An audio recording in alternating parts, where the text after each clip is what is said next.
وكده طلع احلى طبق بسلة باللحمة. شايفين بقى الجمال؟ مستوية على نار هادية، وزبدة بقى مستوية خالص، تحفة مع اللحمة، وجنبها رز بشعرية، وألف هنا وشفا. لو عجبكم الفيديو متنسوش تعملوا لي اشتراك وتعليق حلو كده زيكم. شايفين بقى اللحمة لما اتشوحت في البصل طالعة دايبة دوب كده، واخدة من البصل وريحتها حلوة. يلا السلام عليكم.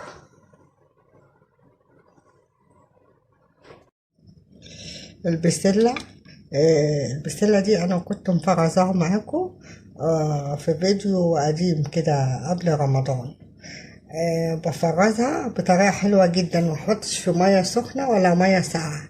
لو انت عايزة تشوفي طريقتها، بصي هي طالعة خضرة زي من الفريزر وطعمها جميل، وبتعتبر ان انا بشوحها بحتة سمنة كده. لو عايزة تشوفي الفيديو ارجعي له. عندي هنا جزر مقطع صغير. السلام عليكم، ازيكم يا حبايبي، عاملين ايه؟ انا النهارده هعمل معاكم فيديو بسله باللحمه. انا عندي هنا معلقه سمنه كبيره، نزلت عليها بصلايه كبيره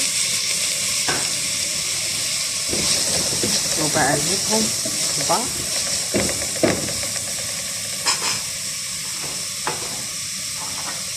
ومعايا هنا كيلو لحمه مسلوق، بنزل عليهم بالبصل وبقلب.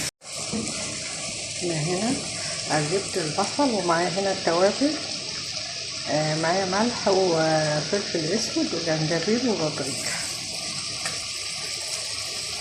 بقلبهم واسيبهم على نار هاديه عشان اللحمه تشرب من البصل والتوابل.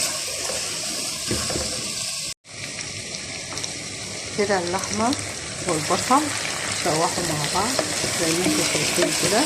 احنا متفقين ان البصل بتاع الطبيخ يا دوبك يتصفر ما يحمرش.